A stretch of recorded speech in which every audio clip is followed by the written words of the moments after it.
Hello guys, papunta tayo sa KTM today para magpa-change oil, magpapalit din tayo ng fuel filter and spark plug kasi nasa 10,000 plus kilometers na yung exciting natin. So samahan nyo ako paano natin paayos to. Nagpa-schedule tayo today ng change oil sa KTM ng 9 o'clock AM. So ayan, tara, baka malate pa tayo.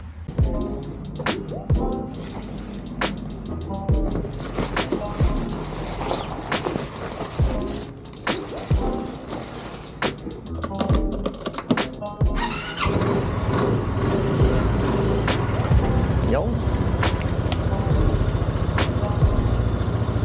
Trust natin.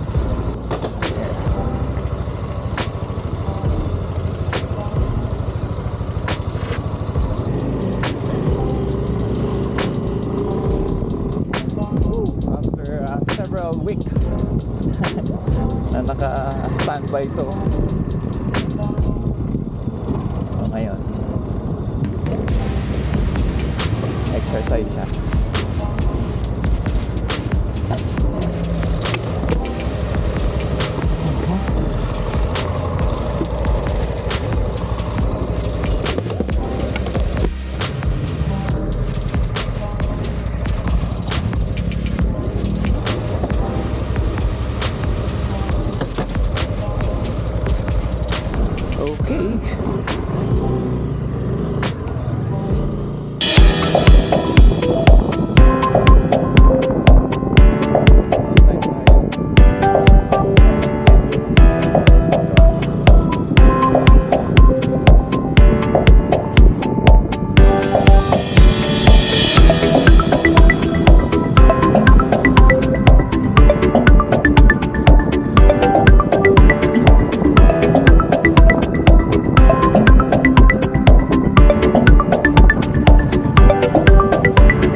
Morning.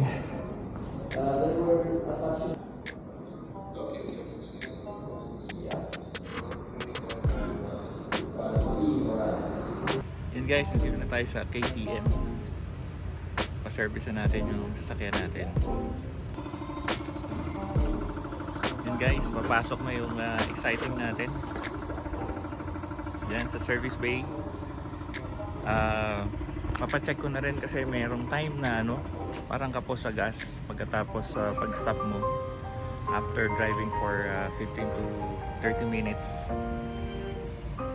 Ayun, parang walang gas yung sasakyan, kaya pa-check din natin and then kasabay na sa change oil.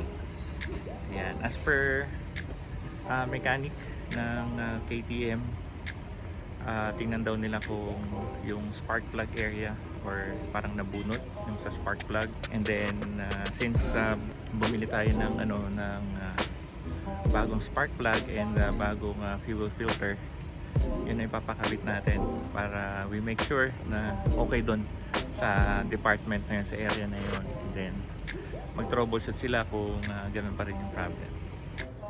Ayan guys, binabaklas na yung ating exciting. Magpapa-change oil tayo, palit ng fuel filter and spark plug. Kaya tayo magpapalit ng fuel filter and spark plug kasi naramdaman ko nga na merong times na ayaw mag-start after long ride ni exciting. And based kay Sir Renato, itong ating mechanic, tingnan daw muna nila kung ano yung pwedeng gawin sa loob. At for sure, hindi naman natin alam talaga kung ano nangyayari sa loob niyan. Not until they opened the unit itself and tested. So yeah.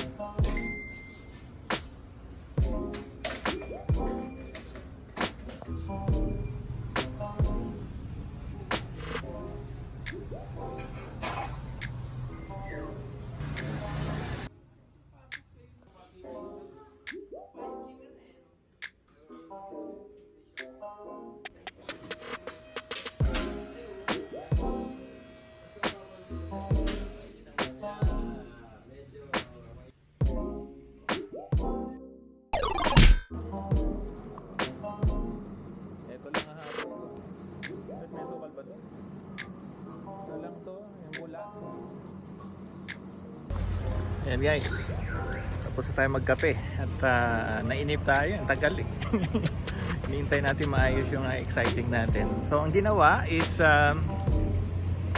nag-change oil, that's number 1. Palit ng fuel filter and palit ng spark plug. Tapos nagpalit na rin ng coolant kasi 3 years na exciting ko, hindi ko pa napapalitan ng coolant. Eh sabi ng mechanic, dapat nga raw every year pinapalitan yung coolant. So pinapalitan na rin natin since nakita nyo naman na baklas na lahat. Ayan, so yun, kaya nagkape muna sandali.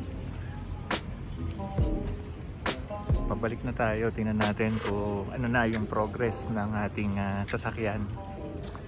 Yan ang daming meron pa dito like at saka ano to, X-Tank. Yan, libangin muna natin sarili natin habang naghihintay. Ano ba ang units na meron dito right now? Meron silang AK Exciting S400, DT360. Yan ang ating Kimco like 150. Yan ang kulay, mint green. Tapos katabi niya is white. Meron din tayong KRV KTM Duke 200. Ito, hindi pa natin nare-review ito. DT360 TCS. Ganda may handguard. Wow. Yung VS dito na exciting, nakuha na raw yung gray. Ganda talaga yan.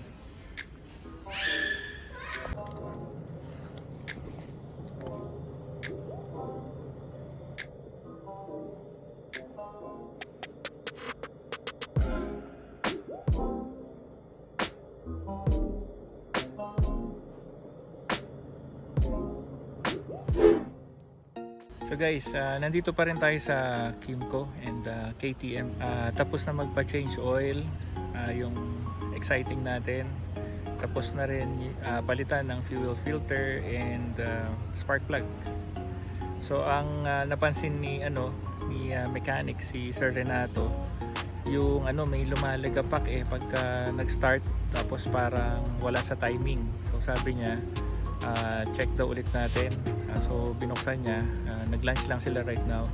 Binuksan niya tapos titingnan nila kung yung tensioner or yung timing chain somewhere there kung what's causing the lagatak ano naman siya, bali ang nangyayari kasi pagka nag-hard starting ako, pagka mainit yung engine is yun, maririnig ko yung lagatak na yun, riredondo siya, tak tak tak tak tak tak tak tak tak, tapos pagka sinundan mo naman ng gas, okay naman siya, matining na yung tunog, pero sabi niya dapat wala daw yun, and probably yun daw nagko-cause ng hard starting kasi nga wala sa timing yung makina natin. So bubuksan lang nila right now and titingnan from the seat, sisilipin kung ano yung pwedeng gawin. Kung parts ang kailangan, may part na kailangan, yun ang problema. Probably i-schedule for another maintenance check kasi nga baka walang parts dito. to. I'm hoping sana tensioner lang or something na sisikipan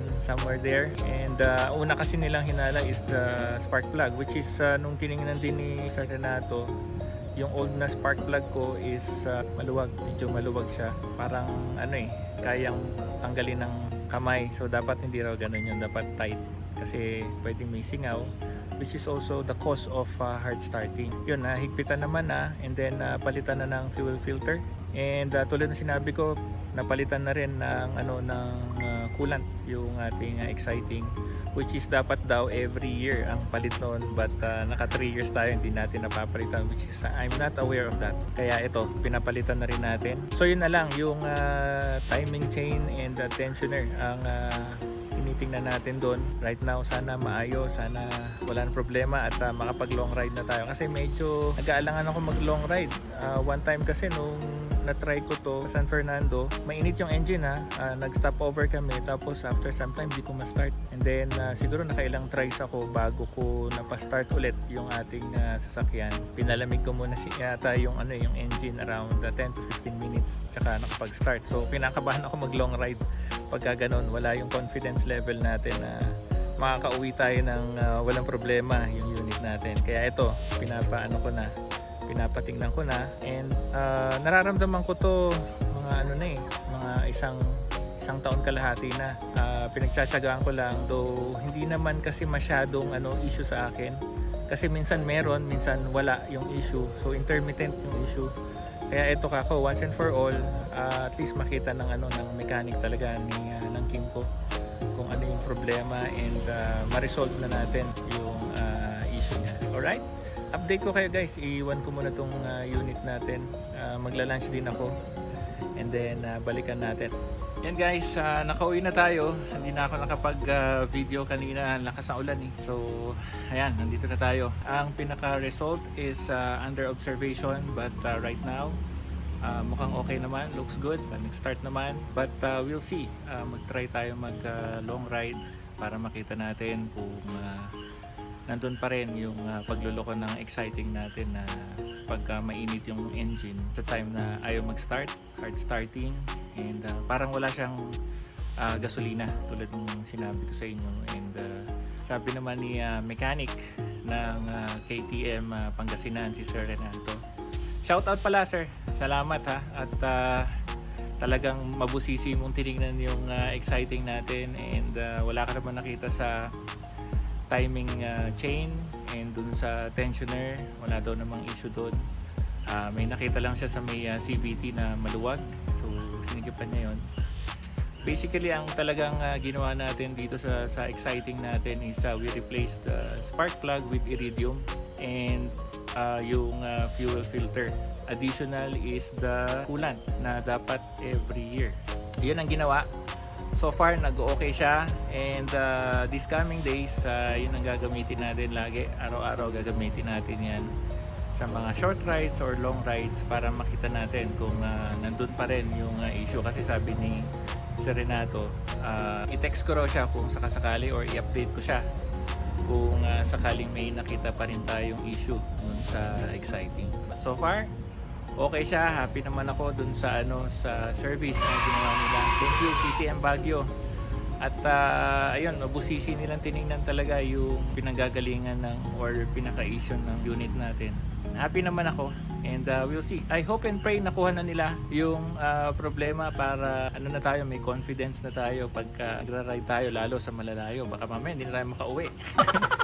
Isasakay pa natin to ng truck. So yan guys, kung nagustuhan nyo yung video na to, again, subscribe, hit that notification bell, like and share. Thank you guys, bye for now.